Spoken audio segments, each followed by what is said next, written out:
Hey guys, and welcome back to the channel.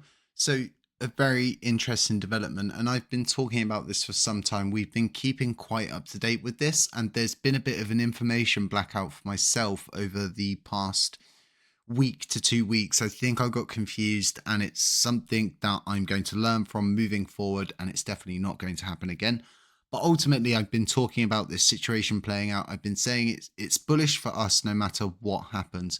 Whether it took a year, 2, 3, 4, 5 years, it was bullish for us.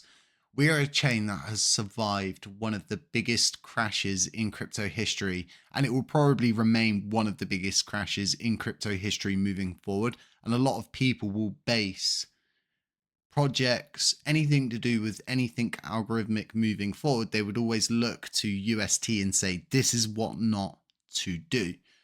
So, following the case recently, we've definitely been wondering what is going to happen. But my overall verdict on this was they're guilty.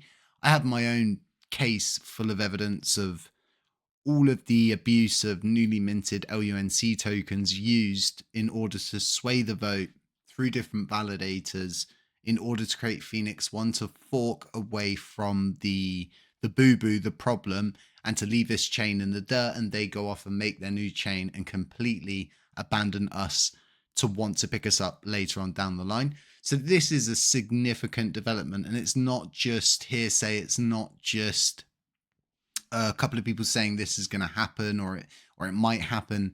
This is a jury verdict, and as they say, the verdict is in. So Dokwon and Terraform Labs are both liable for fraud. So in a significant legal development, Dokwon and Terraform Labs were found liable for fraud in an SEC trial in the United States, and the verdict was reached swiftly by a jury of 4 women and 3 men, who deliberated for less than 2 hours before concluding that the defendants misled investors about the stability of its so-called algorithmic stablecoin UST. And this decision comes after the SEC accused the cryptocurrency startup and its creator of misleading investors, marking a critical moment in the ongoing scrutiny of the cryptocurrency industry. So we have got more to go over quickly before I start kind of like going on a little bit of a side tandem about this and giving you a broader update of what I think could possibly happen. Here is the verdict document. So on the SEC's first claim under Section 17, we, the jury, find the defendant Terraform Labs Pte. Limited Terraform liable. Having found Terraform liable on the SEC's first claim, we, the jury, find that Terraform acted recklessly. On the SEC's first claim under Section 17, we, the jury, find defendant Dokwon liable. Very interesting development. So let's keep moving forward. Here is the rest of this document. So having found Kwon liable on the SEC's first claim, we, the jury, find Kwon acted intentionally. And then on the SEC's second claim for intentional or reckless violation of Rule 10b-5, we, the jury, find defendant Terraform liable.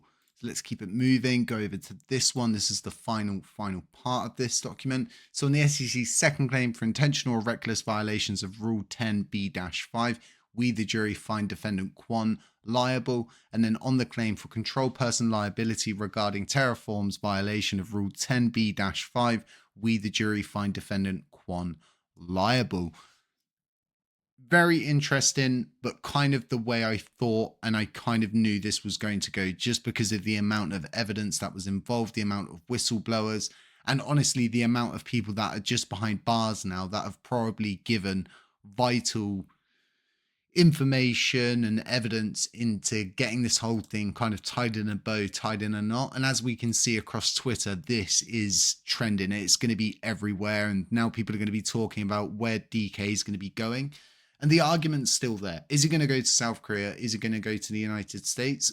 Well, he still hasn't been extradited to the United States or to South Korea yet, and he was supposed to go to South Korea this time. He's probably appealing it again. He'll do this for a while until he runs out of funds, which is kind of reckless for him because it's it's an inevitability at this point. He's going to one or the other. Now, what is probably going to happen is there's probably something's going to happen with price. We're either going to go crazy upwards or we're going to go down. I wouldn't say a crazy amount, but we could go down a fair bit just because of the way that this is going to hit and a lot of people are going to be away for the weekend. So remember, a lot of this is going to hit a lot of people probably on Monday morning. So just be aware and be prepared if you are a long-term investor in LUNC that this could be a wild ride, because as much as we portray it as bullish and very bullish for us, others might not see it that way. Now, like I was saying, I only see this as bullish for us. Okay. And what I think everybody needs to understand is, and a lot of people are probably going to be asking this question, is what happens to Luna if TFL shut down, if they decide to stop developing and stop pushing things forward? Well, I would say to you, look at our chain anytime that we haven't had developers. It doesn't make a difference, right? Exactly. The validators are what keeps the chain running. And in order for that blockchain itself, which is Phoenix 1, we're Columbus 5, to shut down, you would need all of the validators to also shut down. Now, what they don't have is what we have, is a substantial Oracle rewards pool. Ours is very vast, it's very big, and it will last for a decent amount of time. They don't have that kind of cushion and that kind of crutch to lean on. So it's going to be an interesting situation. And what you could start to see is a slow transition back to the LUNC blockchain, which would be kind of cool if you admit it. As much as I dislike a lot of these Luna-based validators that have just used and abused this chain for money over the past 2 years, it would be the best kind of kick in the nuts to them from us. And it disproves everything. This court case really does show that they did do something wrong. It kind of wasn't if buts and coconuts. No, it definitely was their fault. People who have gone through, looked at evidence, worked together to build a case, have found these people guilty. And this now leaves us in a position, right, where they're going to be liable for a lot of fines. How are they going to pay those fines? How are TFL going to pay for all of that? Is the Luna community going to pay for it?